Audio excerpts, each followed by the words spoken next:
All right, pass it on to Alejandra. Alejandra is going to give an update on her work. I'll let her introduce herself.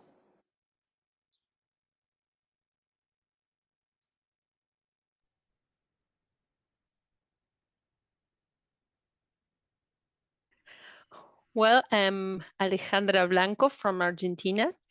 I'm an agricultural engineer. And well, I'm going to present today a part of my dissertation. Well, a kind of summary of my dissertation that I have finished 2 weeks ago.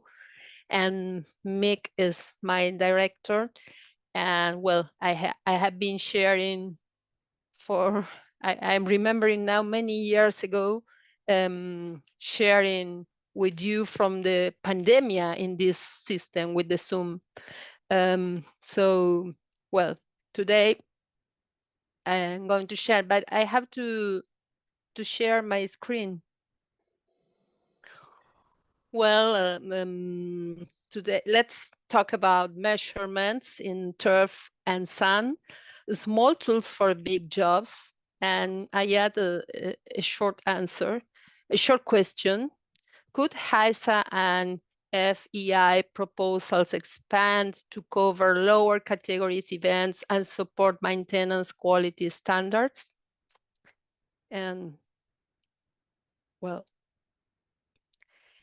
the aim of this study was to evaluate the use of simple tools, simpler devices, so that maintenance protocols for both racing and equestrian surfaces can be sustained daily by objective rather than subjective measurements. Additionally, providing these objective measurements to surfaces that fall outside certification's objectives, such as all events below 4 stars in the FEI and all the racetracks outside the United States. Equestrian sports are under social scrutiny, with concerns raised regarding animal welfare, as well as the safety and integrity of both riders and horses. Recent studies have shown the influence of surfaces on the rate of catastrophic and chronic injuries, as well as on performance. To address this issue, the design and maintenance of equestrian or racetracks should be based on quantifying objective rather than subjective conditions. The study I'm presenting today began in 2017. At that time, and I think that now it's more with more emphasis, the state of the art involved certification requirements, including the use of a tool developed 20 years ago called OBST, which simulates the movement of a horse hoof at a gallop. This device is required as a standard in both race courses in the USA and Canada, and in 4- and 5-star events of the International Equestrian Federation.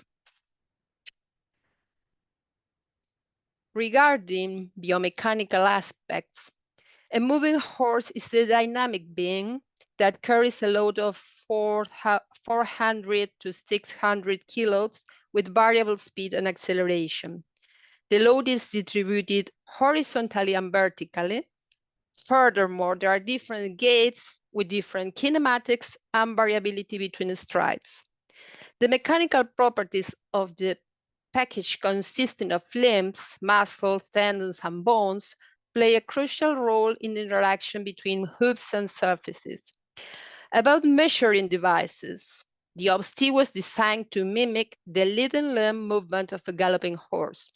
It is a 3-axis impact device driven by gravity, which launches at a horseshoe-shaped projectile at an angle of the surface, releasing 540 joules of energy upon impact. The device is supported by a frame mounted on a platform or on a sufficiently heavy vehicle to stabilize it during measurement. The 7 variables that come from this device was used by a group of researchers to define the functional properties of equestrian surfaces, including firmness, grip, cushioning, energy rebound, uniformity and consistency. This device also recognizes the different phases of the stride.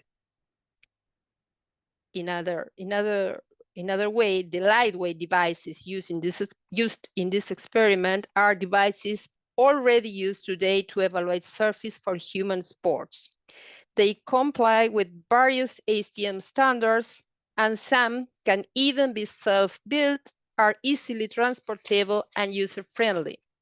The main disadvantage recognized to this are there are lightweight devices, or rather, there are low impact load they can produce.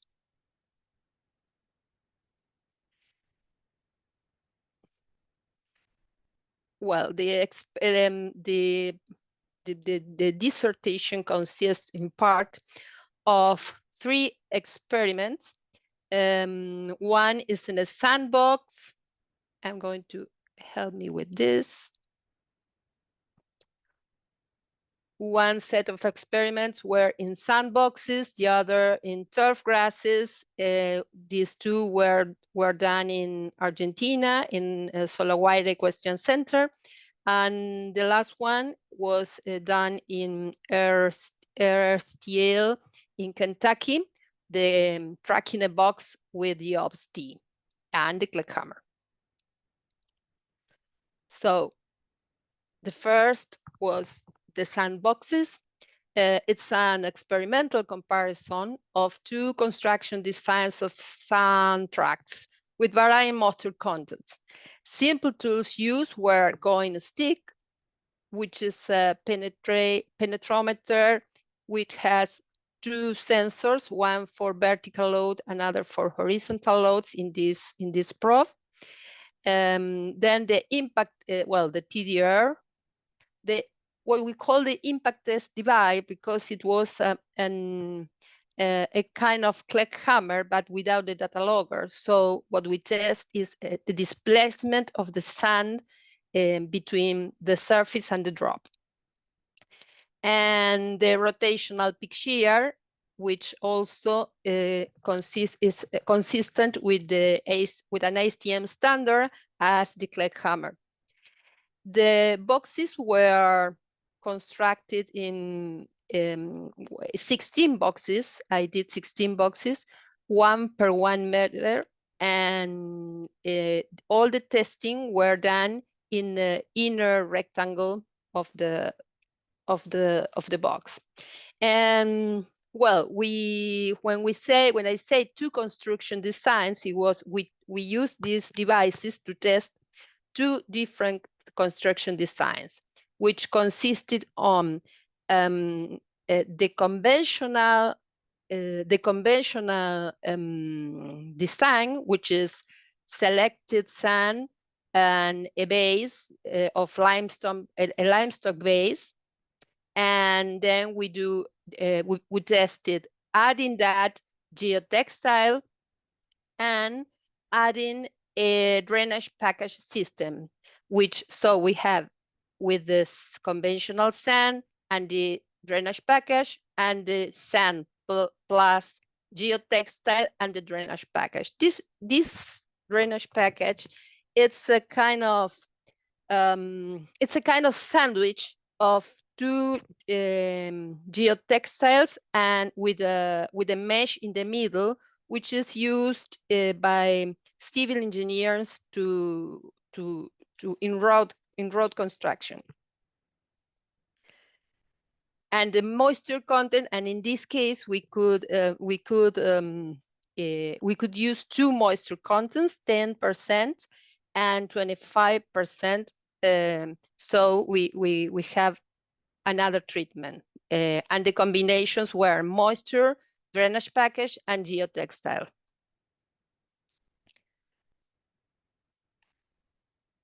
I resume in a table and as a detection capacity, because it was, a detection capacity in this case means when we got significant differences in the testing. And the plus means that the device detected that condition, and the minus is no detection. The interesting of the results were the impact test, which is a basic like hammer but with no data logger.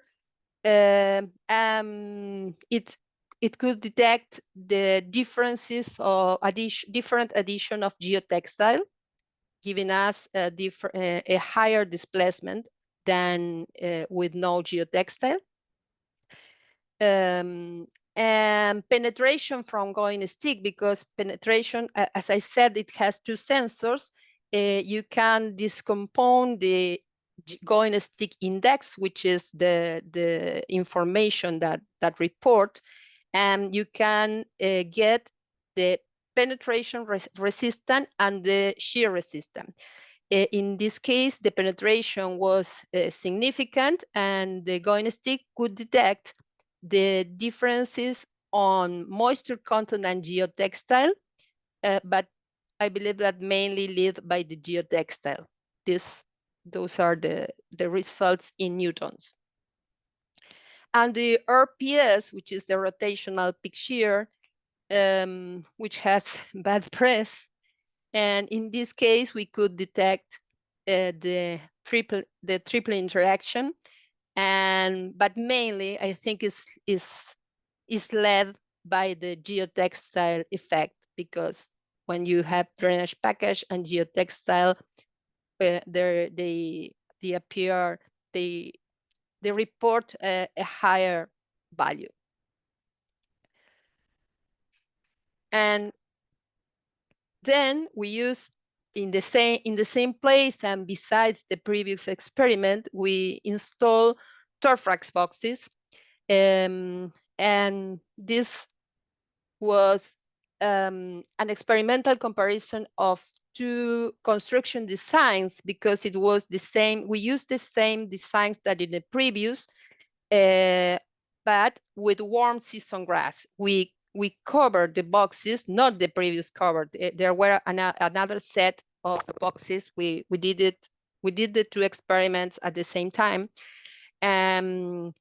These boxes were covered with hybrid Bermuda, with in the middle of both we had peat, because we need some organic material, and the sand, we use the same sand that in the other boxes. And we add geotextile, and the other treatment was drainage package, the same that in the first. But the only problem that we had here, we couldn't control the moisture content. So in order to have two treatments more, but so I have to delete that treatments, and all the boxes have the same moisture content. All the boxes receive the same treatment. That don't means that all of them have the same volumetric moisture content. And we use the same tools that in the previous experiment, plus soil cone penetrometer, and we use exactly the same in the same box, and we try to do all the testing in a rectangle in the center of the box.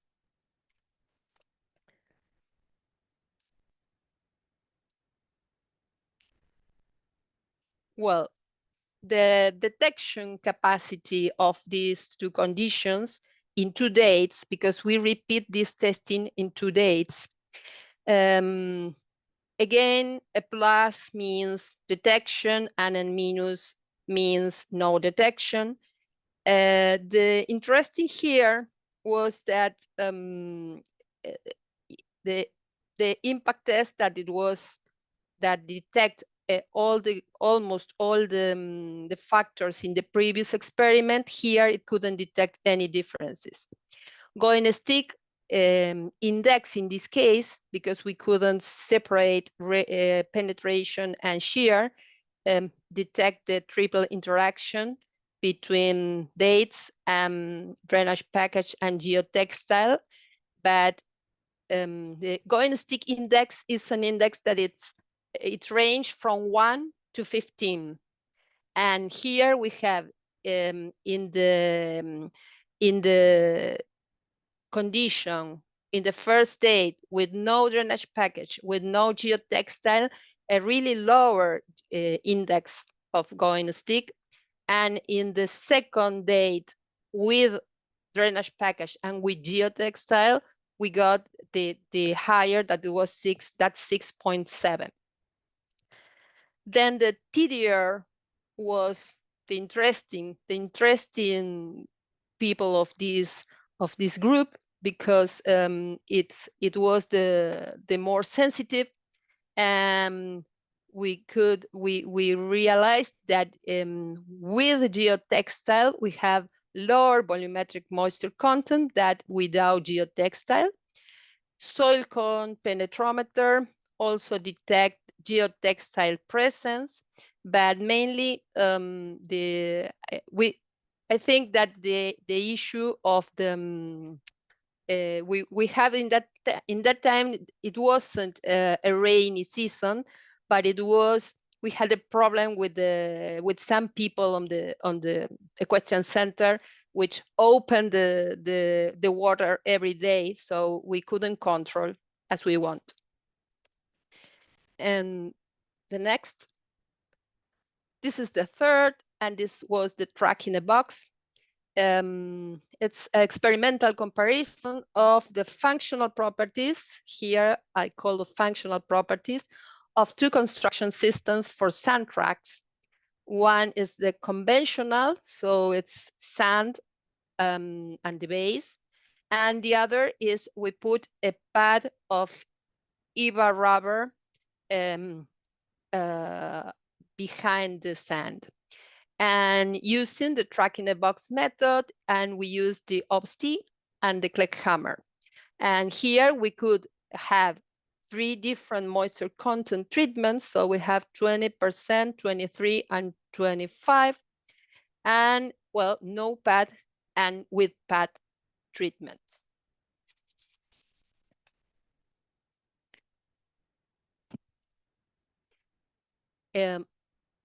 Well, here from the detection capacity of, well, OBST, we have 3 variables detected moisture content differences, 7 variables detected pad presence, and 8 variables detected the interaction between the pad present and the volumetric moisture content.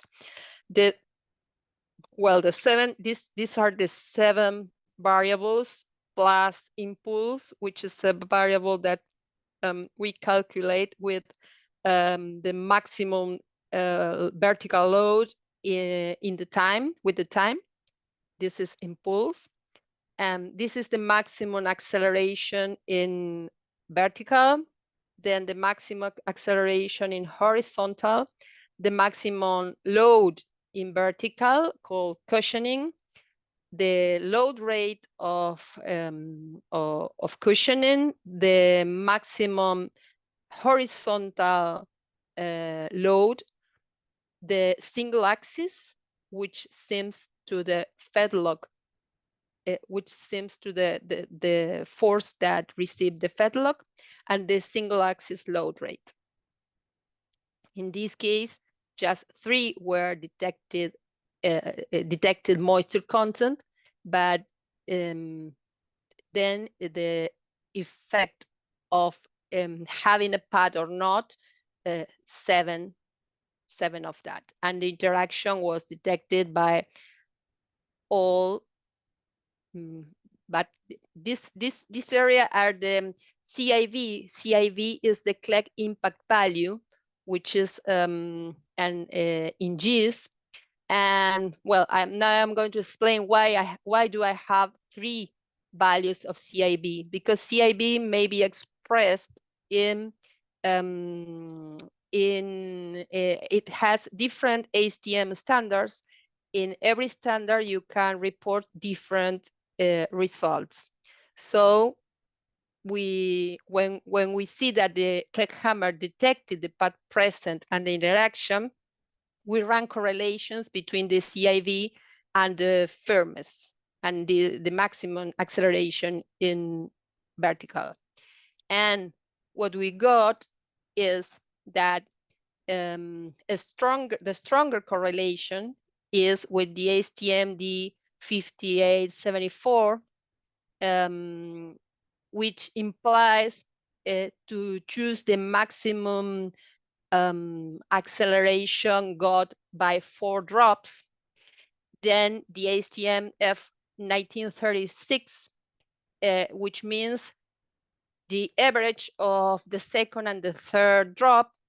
It gives a strong correlation, and the lower correlation is for the ASTM F1702, which use only the first correlation. The first drop. And this means that that could mean that the compaction that produce one drop through the other led us to be more nearer the firmness that we got from OBS-T. And with these strong correlations, we could let us run a regression model type 2 for randomized variables. We could build a predictive model to get a predictive model of firmness. So for every value of impact, we could predict what how it be the firmness from OBS-T. This is for these conditions, for this experiment. So this, well, this we are lucky with this. And but the interesting thing that you can see, and that's the point to take profit on OBS-T, it's that cushioning or vertical load, when in these figures, I had cushioning versus time. And when you see, which is called impulse, when you look for impulse, it appears that there is a difference impulse in when you don't have pad, which is this case, the upper figure is with no pad. Both figures are at 20% of volumetric moisture content, and the lower is with pad. And well, in the lower we have 2 peaks, and what I have put here in blue is that the peak may be in absolutely value the same, but the time that it lasted, that peak, is lower. So these green lines are the time approximately, because these lines are 6 drops. So if I open this maybe some differences, but the interesting is that when you use a pad, in this case, you don't reduce the load as absolute value, but you reduce the time at that load.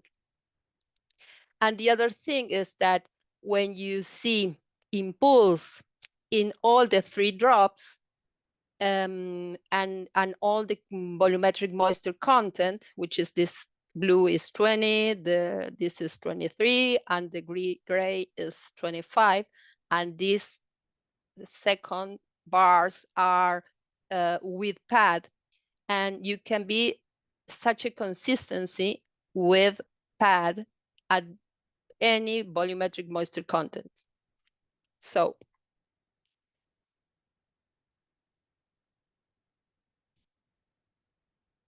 well, from the 3 experiments, so we have that impact test is reliable to detect factors like geotextile addition, which modify the roughness.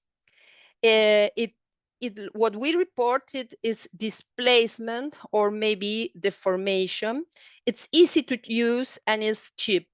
because if you look for the Kleck hammer, it's not cheap, but it's cheaper than and smaller than to take a big device.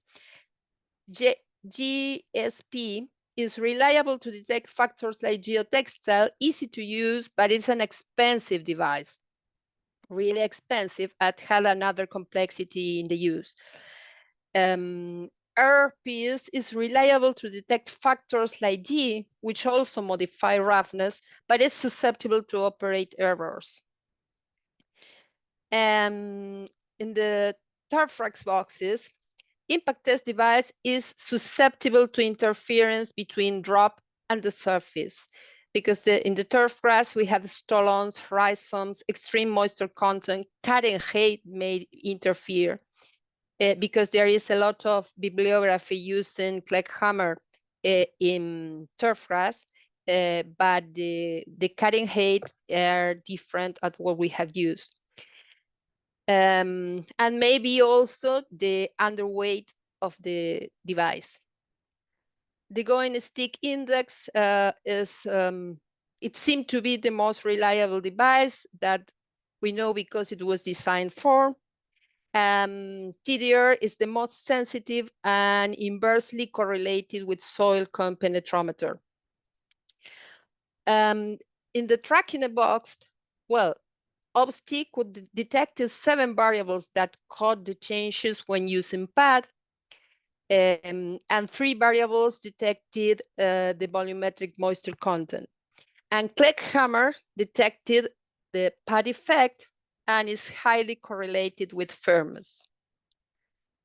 So the OBST is what it's in conclusion, no? The OBST is highly accurate device, specifically designed to measure the high loads the horse represents in speed.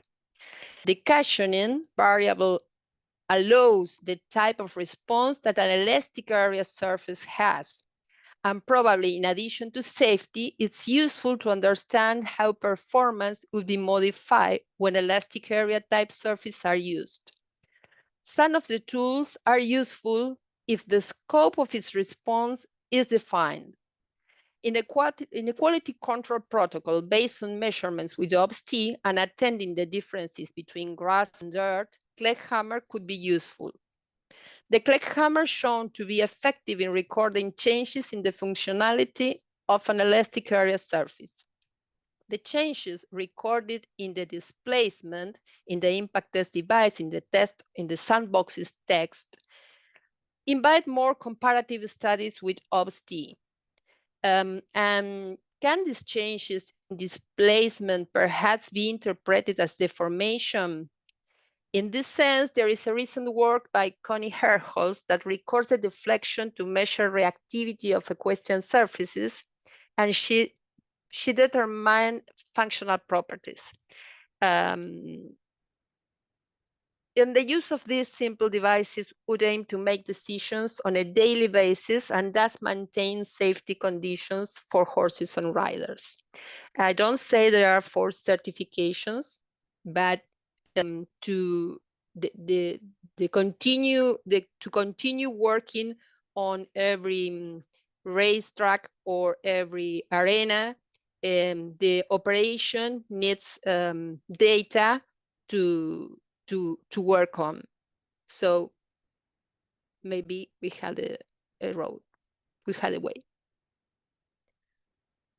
I have a question, maybe to clarify. Your track in the box where you had those curves. I think that is a very nice slide. If you go back, I think it's back about 4 slides. Stop, that one, actually, 3. So talk about area compliance. We've talked a lot about area compliance versus point compliance. I mean, this is just such a nice slide for that, isn't it? Yes. This first is the impulse in the elastic point surface. And this is the effect in an area elastic, which is the compliant surface. Maybe with other materials, it's possible to reduce this point to get a lower cushioning. But in this case, there is an effect. I would like to interpret what is this first peak and then it's descend and then again the rate goes up. Well, you can imagine how if the pad is softer, it would change where those two peaks were. And if this pad is stiffer, you could tie it together. It ends up being kind of a complicated problem, but it's very interesting. So it's nice. Are there other questions for Alejandra?